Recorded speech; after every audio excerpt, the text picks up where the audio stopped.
Assalamualaikum warahmatullahi wabarakatuh.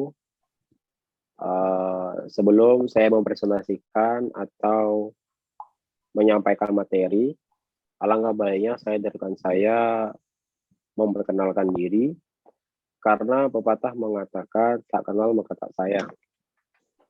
Baiklah, di sini saya sendiri bernama Bayu Kusuma Ramadan dengan NIM 2020 10 11 03 11 574, dan rekan saya Nama saya Denny Prasetyawan dengan NIM 2020 10 11 03 11 557. Ya, baiklah, di sini saya akan mempresentasikan atau menyampaikan materi tentang teori-teori menurut mazhab lingkungan yang telah diberikan kepada kami oleh Bapak dosen pembina Bapak Yaris Adil Fajrin SH M.Hum.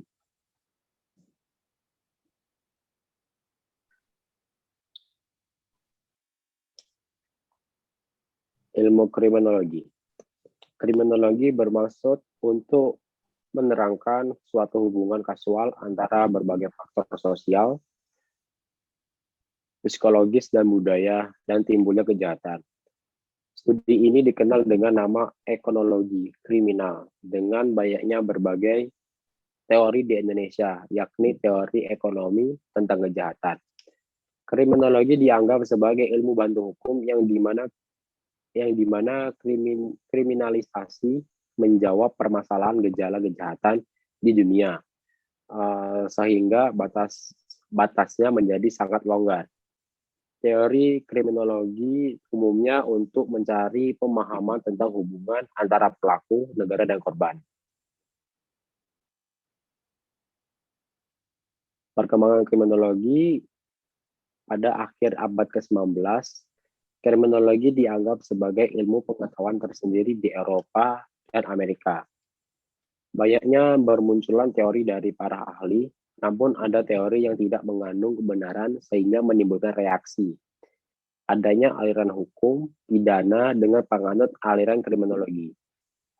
Maka pendapat bahwa bakat serta lingkungan tidak perlu diperhatikan dalam menjatuhkan hukuman. Maka dari itu, dalam hal ini, ilmu ini hanyalah mempelajari tindakannya saja tanpa memperhatikan airit bertindak dan diberikan hukuman yang wajar. Aliran kriminologi. Mazhab-mazhab dan aliran dalam kriminologi merupakan suatu sistem pemikiran yang mengandung suatu kesatuan teori mengenai sebab-sebab kejahatan. Yang pertama, aliran klasik yang mendasarkan pada filsafat hedonistis yang memandang bahwa manusia mempunyai kebebasan memilih perbuatan yang dapat memberikan kebahagiaan dan menghindari perbuatan yang memberikan penderitaan. Kedua, aliran kartografik ini adanya distribusi kejahatan dalam daerah atau pada wilayah tertentu berdasarkan faktor geografik dan sosial. Ketiga, aliran sosialis kejahatan dipandang sebagai hasil, sebagai akibat, atau sebagai akibat lainnya saja. Ajaran ini menghubungkan kondisi kejahatan dengan kondisi ekonomi yang dianggap memiliki hubungan sebab akibat. Keempat, aliran positif manusia diakui sebagai makhluk yang mempunyai kehendak bebas menentukan pilihannya. Akan tetapi aliran ini berpendapat bahwa kehendak manusia tersebut tidak terlepas dari pengaruh faktor lingkungannya. Yang kelima, aliran sosiologis proses terjadinya tingkah laku jahat tidaklah berbeda dengan tingkah laku lainnya, termasuk tingkah laku yang baik.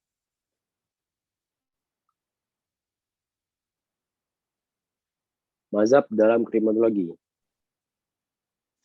1. Mazhab Italia atau mazhab antropologi. Seorang dokter ahli penyakit jiwa, dia menemukan bahwa para penjahat dipandang dari sudut antropologi, atau bisa dilihat dari keadaan fisiknya, mempunyai tanda-tanda tertentu yang sangat berbeda dengan manusia lainnya.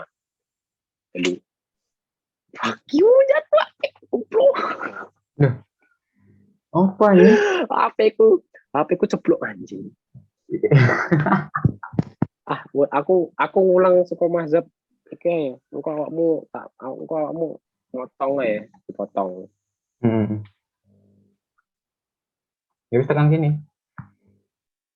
Mazhab dalam kriminologi. Tidak deh.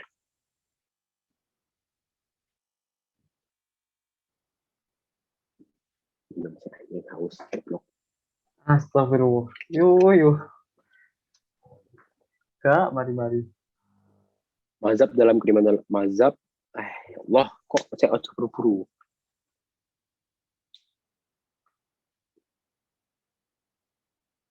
Mazhab dalam kriminologi. Mazhab Italia atau mazhab antropologi. Seorang dokter ahli penyakit jiwa, dia menemukan bahwa para penjahat dipandang dari sudut antropologi atau bisa dilihat dari keadaan fisiknya. Mempunyai tanda-tanda tertentu yang sangat berbeda dengan manusia lainnya. Yang kedua, mazhab lingkungan atau mazhab Prancis. Menurut mazhab ini, seseorang melakukan kejahatan karena dipengaruhi oleh faktor-faktor lingkungannya atau oleh faktor-faktor yang ada di sekitarnya. Tokoh terkemuka dalam mazhab ini adalah Lagasagne tahun 1843 sampai tahun 1924. Seorang guru besar ilmu kedokteran kehakiman di perguruan kriminal internasional di Roma. Yang ketiga, mazhab biososiologis. Menurut mazhab ini bahwa setiap kejahatan adalah hasil perpaduan dari faktor-faktor yang ada timbul dari individu atau seperti keadaan fisik dan psikis si penjahat dengan hasil dari faktor-faktor yang ada dalam lingkungan masyarakat seperti keadaan alam, ekonomi, budaya, dan politik atau sebagainya. Keempat, mazhab spiritualis. Menurut mazhab ini, bahwa kejahatan itu timbul karena sebab-sebab dari spiritualis, yaitu agama. Pada zaman itu, orang dikatakan beragama apabila ia sering ke gereja dan melakukan sembah yang dengan rajinnya orang sembahyang di gereja. Maka ia akan selalu ingat ajaran Tuhan untuk berbuat baik dan dilarang berbuat dosa atau kejahatan.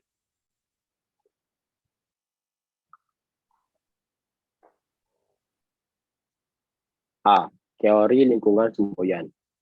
Lingkunganlah yang menentukan mental karakter seseorang daripada orang itu sendiri. Dengan demikian, segala persoalan bisa dikembalikan pada faktor lingkungan, termasuk sebab musabab terjadinya kejahatan. Yang pertama, lingkungan yang memberi kesempatan tokohnya adalah Lagasagne. Teori ini mengatakan bahwa yang terpenting adalah keadaan sosial sekeliling kita. Keadaan sosial sekeliling kita adalah suatu pembenihan untuk kejahatan.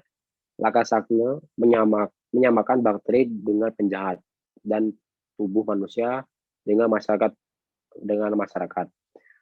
Tubuh atau masyarakat yang lemah memberikan kesempatan bagi bakteri atau penjahat untuk berkembang dan menyebabkan sakit. Jadi, penyebab kejahatan adalah masyarakat atau lingkungan sosial yang memberikan kesempatan. Kedua, lingkungan yang memberi contoh tokohnya adalah Gabriel Tarde, tahun 1843 sampai 1904. Ia mengatakan kejahatan bukanlah gejala antropologis, tetapi sosiologis, seperti kejadian masyarakat yang dikuasai oleh peniruan atau saling contoh-mencontoh. Dengan demikian, juga kejahatan merupakan hasil peniruan dalam lingkungan pergaulan hidup.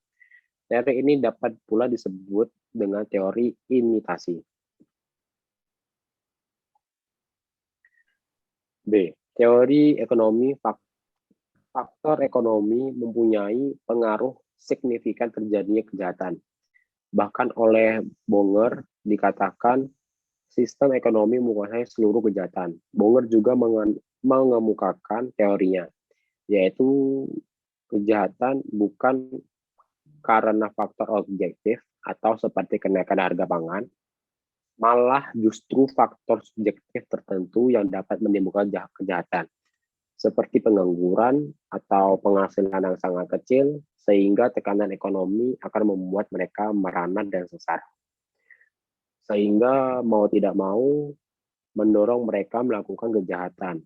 Oleh karena itu, Bonger mengatakan membuat makmur dan mementingkan nilai kebudayaan umum adalah usaha yang terbaik untuk melawan kejahatan.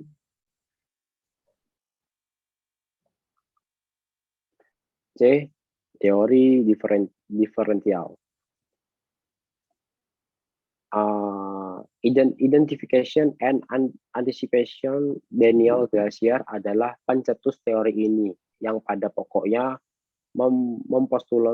mempostulasikan seseorang menjadi jahat tidak hanya oleh keterlibatannya atau pergaulannya secara langsung dengan para penjahat, melainkan juga dengan mengacu kepada eksistensi kriminal mereka.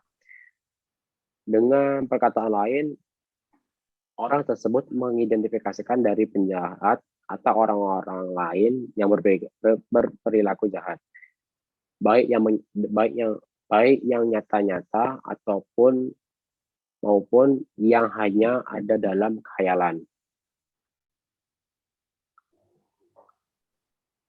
D. Teori subkebudayaan atau subculture. Teori ini dikemukakan oleh Melvin Wolfgang dan Franco Ferracuti. Dikatakan bahwa di dalam masyarakat harus dibedakan antara kebudayaan induk dengan subkebudayaannya. Pada dasarnya, teori ini mengemukakan bahwa tingkah laku melanggar hukum adalah melanggar norma atau hukum bila ditinjau dari kebudayaan induk, tetapi akan dianggap sesuai dengan norma bila dilihat dari segi subkebudayaannya sendiri. Jadi selanjutnya saya akan melanjutkan tentang kejahatan. Kejahatan menurut tata bahasa atau dalam Kamus Besar Bahasa Indonesia 2017-42 adalah perbuatan atau tindakan yang jahat yang lazim orang ketahui atau mendengar perbuatan yang jahat seperti pembunuhan, pencurian, pencabulan, penipuan, penganiayaan, dan lain-lain yang dilakukan oleh manusia. Kejahatan timbul disebabkan oleh banyak hal, yakni yang pertama adalah teori biologi. Teori ini mengatakan faktor-faktor fisiologis dan struktur jasmania seseorang di bawah sejak lahir. Melalui gen dan keturunan dapat memunculkan penyimpanan tingkah laku, pewarisan tipe-tipe kecenderungan abnormal dapat membuahkan tingkah laku menyimpang dan menimbulkan tingkah laku sosiopati. Yang kedua adalah teori psikogenesis. Teori ini mengatakan bahwa perilaku kriminalitas timbul karena faktor inteligensi, diri kepribadian, motivasi, sikap-sikap yang salah, fantasi, rasionalisasi, internalisasi diri yang keliru, konflik batin, emosi yang kontroversial, dan kecenderungan psikopatologis. Artinya, perilaku jahat merupakan reaksi terhadap masalah psikis. Misalnya pada keluarga yang hancur akibat perceraian atau salah asuhan karena orang tua terlalu sibuk berkarya. Yang ketiga adalah teori sosiogenesis. Teori ini menjelaskan bahwa penyebab tingkah laku jahat murni sosiologis atau sosial psikologis adalah pengaruh struktur sosial yang deviatif, tekanan kelompok, peranan sosial, status sosial, atau internalisasi simbiosis yang keliru. Yang keempat adalah teori subkultural delinkuensi. Menurut teori ini, perilaku jahat adalah sifat-sifat struktur sosial dengan pola budaya yang khas dari lingkungan dan masyarakat yang dialami oleh penjahat. Hal itu terjadi karena populasi yang padat, status sosial ekonomis penghuninya rendah, kondisi fisik perkampungan yang sangat buruk, atau juga karena banyak disorganisasi, familiar, dan sosial bertingkat tinggi. Faktor ini bisa menjadi faktor penyebab terjadinya kejahatan. Maksud dari faktor ini adalah penyebab kejahatan ini dilihat berdasarkan letak suatu daerah tertentu tempat terjadinya suatu kejahatan. Dalam hal ini, faktor ini adalah terletak di luar dari diri pelaku kejahatan. Cara penanggulangan yang bisa. Yang pertama adalah preemptif. Preemptif adalah upaya-upaya awal yang dilakukan oleh pihak kepolisian untuk mencegah terjadinya kejahatan. Usaha-usaha yang dilakukan dalam penanggulangan kejahatan secara preemptif abilih menanamkan nilai-nilai dan norma-norma yang baik sehingga norma-norma tersebut terinternalisasi dalam setiap diri seseorang. Meskipun ada kesempatan untuk melakukan kejahatan, tapi tidak ada niat untuk melakukan hal tersebut, maka tidak akan terjadi kejahatan.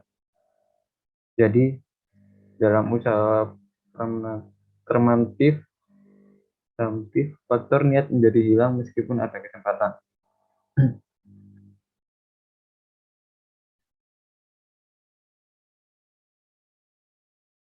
Yang B adalah preventif.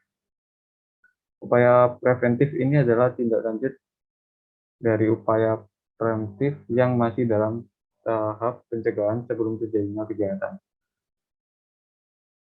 Upaya preventif yang ditekankan adalah menghilangkan kesempatan untuk melakukan kejahatan, mencegah kejahatan lebih baik daripada mendidik penjahat menjadi lebih baik kembali.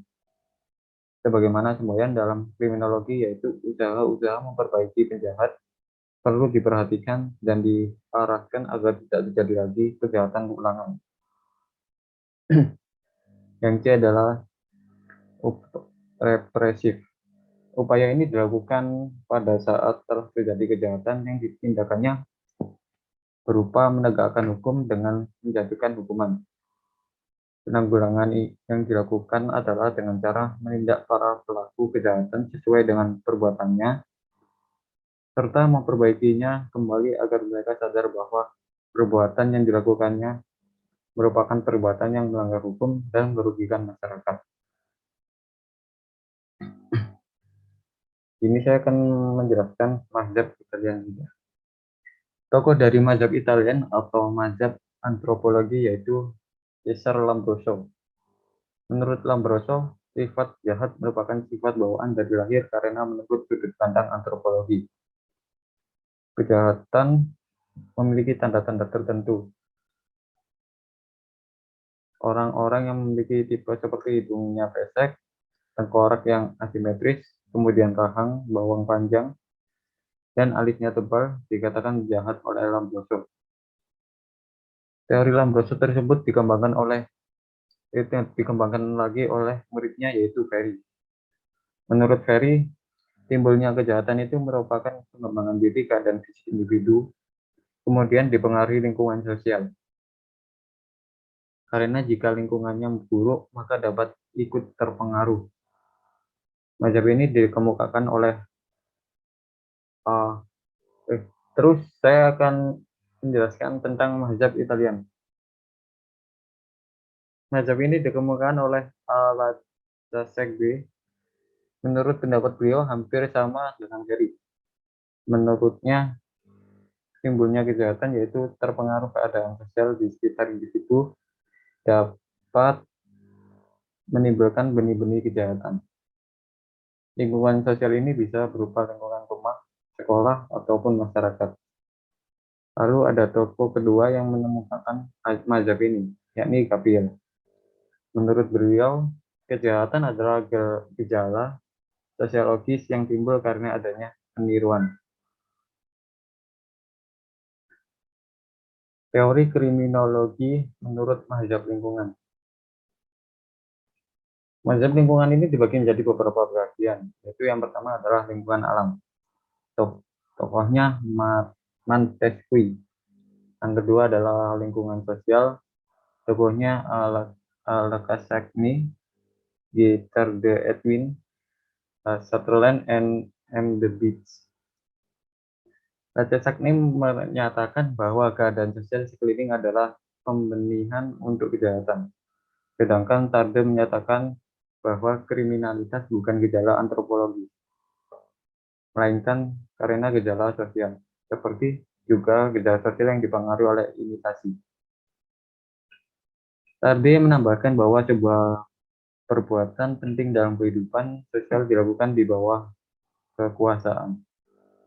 Keadaan ini di sekeliling merupakan suatu pembenihan suatu kejahatan. Kuman adalah suatu penjahat, suatu unsur yang baru mempunyai arti apabila menemukan pembenihan yang membuatnya berkembang. Yang T adalah lingkungan ekonomi. Tokohnya F. Turati, N. Kolajani, dan W. F. Bonger. Menurut mazhab lingkungan ekonomi yang mulai berpengaruh pada abad ke-18 dan permulaan abad ke-19, bahwa keadaan ekonomi yang menyebabkan timbulnya perbuatan jahat. F. Turati, ia menyatakan bahwa tidak hanya kekurangan dan kesengsaraan saja yang dapat menimbulkan kejahatan, tapi juga didorong oleh nafsu ingin memiliki yang berhubungan erat dengan sistem ekonomi pada waktu sekarang, yang mendorong kejahatan ekonomi. Di sisi lain, N. Kolzani menyatakan bahwa timbulnya kejahatan ekonomi dengan gejala patologis sosial yang berasal dari kejahatan politik mempunyai hubungan dengan keadaan kritis. Ia menekankan bahwa antara sistem ekonomi dan faktor-faktor umum dalam kejahatan, hak milik mendorong untuk mementingkan diri sendiri yang mendekatkan pada kejahatan. Yang D adalah lingkungan spiritualis. Pelopornya adalah M. The Beach pada tahun 1863 sampai 1931. Menurutnya, bahwa pada lapisan masyarakat yang mengasingkan diri terhadap Tuhan serta berpandangan hidup dan berpandangan dunia yang sama sekali kosong dari kecenderungan-kecenderungan moral merupakan dasar yang hitam, sehingga kebusukan dan kejahatan mudah berkembang dengan subur. Aliran kriminologi lingkungan sosial dapat dikelompokkan menjadi 3 kategori umum, yaitu yang pertama adalah anomi atau ketiadaan norma atau strain atau ketegangan. Teori anomi dan penyimpangan budaya memusatkan perhatian pada kekuatan sosial atau social force yang menyebabkan orang melakukan aktivitas kriminal. Teori ini berasumsi bahwa kelas sosial dan tingkah laku kriminal saling berhubungan. Penganut teori anomi beranggapan bahwa seluruh anggota masyarakat mengikuti seperangkat nilai-nilai budaya, yakni nilai-nilai budaya kelas menengah, yakni adanya anggapan bahwa nilai budaya terpenting adalah keberhasilan dalam ekonomi. Yang kedua adalah cultural difference atau penyimpangan budaya. Penganut teori penyimpangan budaya mengklaim bahwa orang-orang dari kelas bawah memiliki seperangkat nilai-nilai yang berbeda, yang cenderung konflik dengan nilai-nilai kelas menengah. Sebagai konsekuensinya, manakala orang-orang kelas bawah mengikuti sistem nilai mereka sendiri, mereka mungkin telah melanggar norma konvensional dengan cara mencuri, merampok, dan sebagainya. Yang ketiga adalah social control atau kontrol sosial. Merujuk kepada setiap perspektif yang membahas equal pengendalian perilaku manusia, yaitu delinkuensi dan kejahatan terkait dengan variabel-variabel yang bersifat sosiologis, yaitu struktur keluarga, pendidikan, dan kelompok dominan. Ya, baiklah. Cukup sekian dari presentasi kami atau materi kami. Lebih dan kurangnya saya dan rekan saya meminta maaf kepada Tuhan. Saya mohon ampun karena kesempurnaan tersendiri hanya punya Tuhan Allah Subhanahu wa taala. Bella, saya ucapkan Assalamualaikum warahmatullahi wabarakatuh.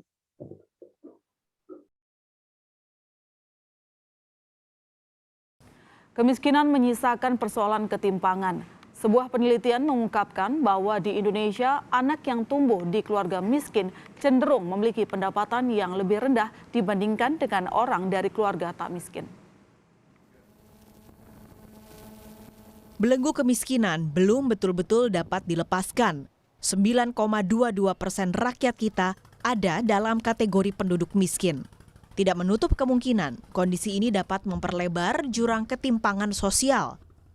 Lembaga Penelitian Semeru mengungkapkan bahwa di Indonesia, anak yang tumbuh di keluarga miskin cenderung memiliki kesenjangan pendapatan dengan orang dari keluarga tak miskin. Kesimpulan didapatkan dari penelitian terhadap 1.522 anak yang terbagi dari kategori anak-anak yang hidup dalam keluarga miskin dan tidak miskin. Kondisi mereka dibandingkan antara sebelum dan sesudah bekerja saat dewasa. Hasilnya, pendapatan per jam anak dari keluarga miskin 87% lebih rendah dari keluarga tidak miskin. Hal ini dipengaruhi oleh sejumlah faktor, termasuk lama sekolah dan skor matematika mereka saat belia. Kondisi lingkungan rumah tangga seperti listrik dan sanitasi juga masuk dalam variabel. Oleh karena itu, penting bagi pemerintah memastikan program-program pengentasan kemiskinan tepat sasaran dan tepat guna. Ada sesuatu hal yang belum sampai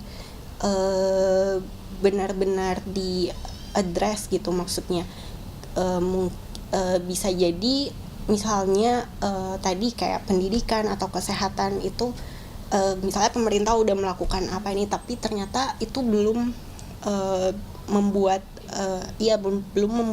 dampak yang sebegitu besarnya yang bisa membantu anak-anak tadi untuk catch up misalnya.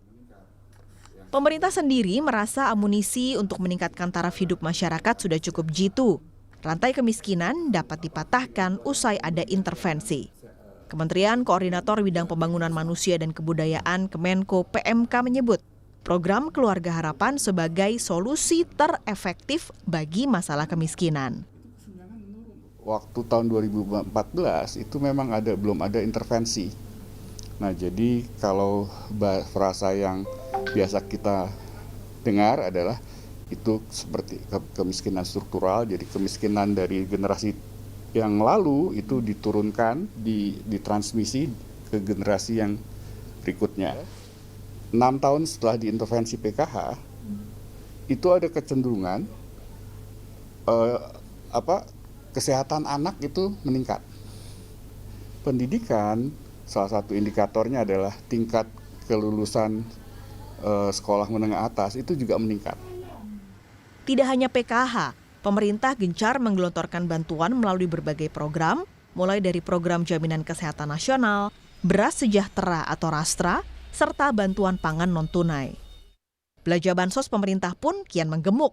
Pertumbuhannya hampir 2 kali lipat menjadi 105,7 triliun rupiah jelang tutup tahun 2019. Dengan serapan dana bombastis, diharapkan hasilnya pun fantastis. Temuan limbah medis jenis B3 atau bahan berbahaya dan beracun pada bulan Februari lalu yang tercampur satu dengan sampah rumah tangga di tempat pembuangan akhir Bakung Bandar Lampung yang diketahui kiriman dari Rumah Sakit Urip Sumoharjo. Kini penanganan kasusnya belum menemukan titik terang. Pasalnya kepolisian belum menetapkan tindak pidana hukum dalam kasus pembuangan limbah medis ini. Melalui Direktur Reserse Kriminal Khusus Polda Lampung, Kombes Pol Mesro Simboro menyampaikan bahwa ada unsur kelalaian dalam kasus pembuangan limbah medis, meski kemungkinan proses penyelidikannya akan dihentikan. Namun hal itu tidak akan terburu-buru untuk dilakukan lantaran pihaknya masih menunggu adanya informasi lanjutan. Ia juga menambahkan bahwa Balai Lingkungan Hidup Kota Bandar Lampung sudah memberikan sanksi atau tindak hukum kepada Rumah Sakit Urip Sumoharjo. Nah, persoalannya tidak ada aturan hukum apabila orang lalai terhadap limbah medis ini dihukum, kecuali unsur sengaja. Nah, itu kira-kira kesulitan kita. Jadi ada unsur kelalaian berarti yang tidak ketahui oleh yang tidak kita ketahui. Dahulu ada CCTV yang mengarah ke lingkungan itu, tetapi sekian bulan sebelum kasus itu sudah tidak ada, sudah rusak. Sehingga kita kehilangan pembuktian. Oke, kemungkinan bisa dikeluarkan SP3 dan kasus itu tidak bisa kita bukan SP3 tapi nanti penghentian penyelidikan. Karena itu baru di tahap penyelidikan. Sampai sekarang memang kita tidak langsung terburu-buru untuk menghentikan karena barangkali ada nanti informasi-informasi yang masuk ke kita. Menanggapi proses penyelidikan pembuangan limbah medis yang kemungkinan akan dihentikan, Direktur Wahana Lingkungan Hidup Lampung angkat bicara. Menurutnya, kasus pembuangan limbah medis ini sudah masuk dalam pelanggaran pidana khusus yang diatur dalam Undang-Undang 32 tahun 2009 tentang perlindungan dan pengelolaan lingkungan hidup. Dirinya juga menambahkan bahwa kasus pembuangan limbah medis ini merupakan kesalahan terstruktur, bukan hanya sekedar kelalaian, sehingga ia mengharapkan upaya hukum harus segera dilakukan oleh pihak kepolisian. Dapat mempertegas posisi penegakan hukumnya dan segera melakukan upaya-upaya penegakan hukum terhadap pelaku pembuangan limbah medis. Kalau kita bicara jurisprudensinya, di Kota Bogor beberapa waktu lalu pun itu sudah dikenakan sanksi pidana terhadap orang yang bertanggung jawab di suatu instansi yang tidak melakukan pengolahan limbah medis. Nah, dan kita berharap Polda Lampung dapat melakukan hal yang serupa, hal yang kalau Polda mengeluarkan SP3 kita sangat menyayangkan ya. Ini kenapa bisa terjadi SP3 dan tentunya bukan hanya kita, publik pun akan bertanya-tanya ada apa dengan Polda Lampung. Roma Afria Idam, Kompas TV, Lampung.